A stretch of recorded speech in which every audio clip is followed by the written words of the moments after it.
Amara clutched her swollen belly as she leaned against the kitchen counter of their modest Lagos apartment. 6 months pregnant with their first child, she hummed softly while preparing egusi soup, Jamal's favorite. The savory aroma filled their home, a home that had grown increasingly tense over the past months. Jamal's accounting firm was failing, and the stress had transformed her once gentle husband into someone she barely recognized. The door slammed open. Jamal stormed in, eyes bloodshot, reeking of palm wine. "Where is it?" he demanded, tossing cushions from the sofa. "Where is what, Jamal?" Amara asked carefully, recognizing the dangerous edge in his voice. "The money from your mother. I know she gave you money." He knocked a framed wedding photo to the floor, glass shattering across the tiles. "That's for the baby, Jamal, for the hospital bills." His laugh was cold and foreign. "Your family has always thought I couldn't provide. Now you're hiding money from me." "Please," Amara whispered, backing away as he approached. "You're not yourself. Let's talk tomorrow when." "Give me the money now." His voice echoed through their small apartment. When she refused, something in Jamal snapped. Later, Amara would remember fragments, his hands on her shoulders, the sickening moment of weightlessness, then the sharp edges of each stare digging into her back, her side, her head as she tumbled down. Her desperate arms wrapped around her belly, a mother's instinct to protect even as consciousness slipped away. Downstairs, their neighbor Mama Ewan heard the commotion and found Amara crumpled at the bottom of the stairwell, blood pooling beneath her flowered dress. As Amara was rushed to the hospital, Jamal disappeared into the night, haunted by what his hands had done. The harsh fluorescent lights of University of Lagos Teaching Hospital cast ghostly shadows across Amara's tear-streaked face. Dr. Equium, a stern woman with kind eyes, held Amara's trembling hand as she delivered the devastating news. The baby girl, whom Amara had already named Adana, was gone. The fall had caused a placental abruption, and despite emergency surgery, they couldn't save her. "I'm so sorry, Mrs. Ackaffer," Dr. Equium said softly. "We've managed to stop the internal bleeding, but there's more." She paused, choosing her words carefully. "The trauma has caused significant damage. You won't be able to carry children again." Amara's wail pierced the hushed hospital corridors. Her mother, Enkechi, rushed in and gathered her broken daughter in her arms. "He did this," Amara whispered between sobs. "Jamal killed our baby. He tried to kill me." Police Inspector Chaik Alumide sat beside her bed, his weathered notebook open as Amara recounted what happened. But without witnesses to the push itself and with Jamal nowhere to be found, the inspector looked doubtful. "We'll do our best to find your husband, Ma," he said, "but these domestic matters are complicated." Amara's childhood friend Zainab arrived, fury etched across her face. "Complicated. He threw her down the stairs. He murdered her child." She turned to Amara. "My cousin is a lawyer. Will get justice." But as days passed and Jamal remained missing, justice seemed increasingly elusive. Amara learned from Jamal's colleague that he had fled to his ancestral village near Enugu. The police claimed insufficient resources to pursue him there. On the day Amara was discharged, Enkechi helped her daughter into their car, alarmed by the transformation she witnessed. The soft-spoken schoolteacher who had left for the hospital was gone. In her place sat a woman with eyes hardened by grief and resolve, staring silently out the window, fingers curled into fists so tight her knuckles showed white against her dark skin. "He will pay," Amara whispered. "If the law won't make him pay, I will." 6 months passed. While her body healed, Amara's heart calcified around her grief. She returned to her teaching position at the primary school, her students providing brief respites from her consuming thoughts of retribution.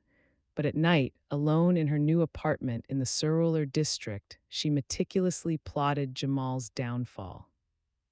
Zainab worried as she watched her friend transform. "Revenge won't bring Adana back. she cautioned one evening as they shared pounded yam and vegetable soup. This isn't about bringing her back, Amara replied, her voice unnervingly calm. It's about making sure he never hurts another woman. Through discreet inquiries, Amara learned that Jamal had returned to Lagos, working at his uncle's export business in Victoria Island.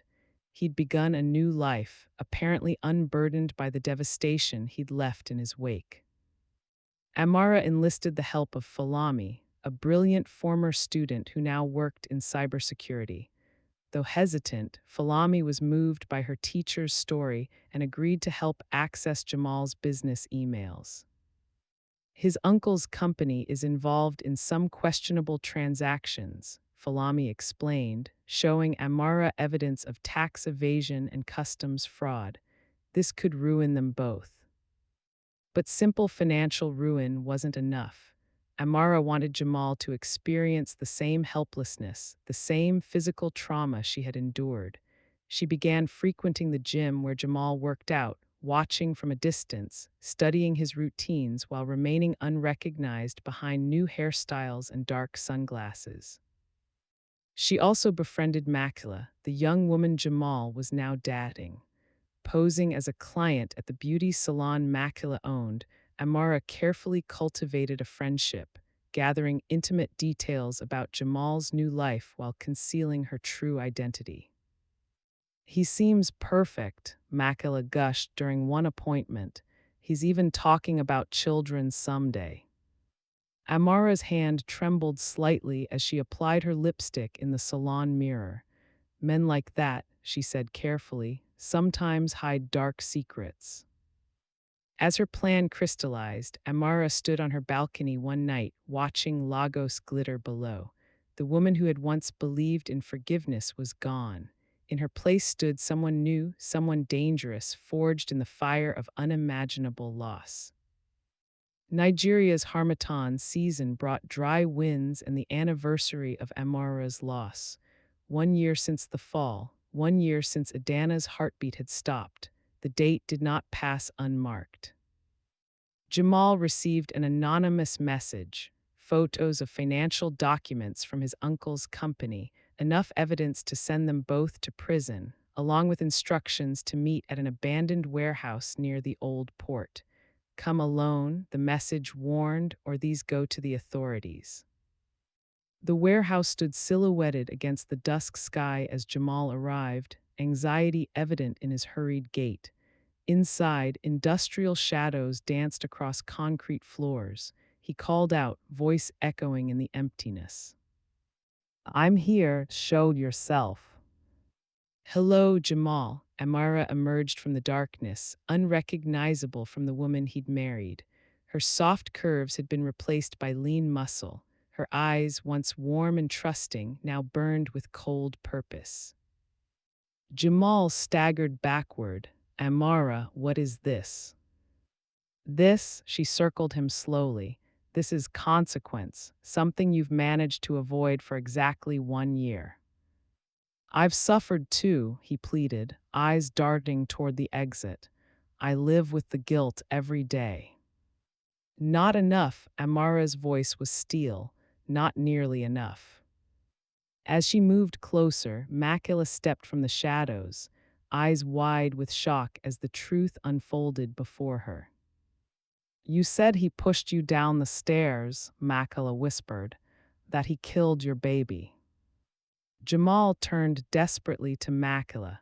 She's lying, she was always unstable. The slap echoed through the warehouse as Makila struck him. I found the medical records, Jamal. I know everything now. What Jamal didn't know was that the warehouse wasn't empty. Inspector Alumide and 2 officers watched from the mezzanine, recording everything. Amara's plan wasn't just revenge, it was justice. You have a choice, Amara said, placing a phone before him. Confess now to everything, or these financial documents go public. Your uncle loses everything. You go to prison for fraud instead of what you did to me. Your choice. Trapped by his own crimes and facing the women he'd wronged, Jamal crumpled to his knees.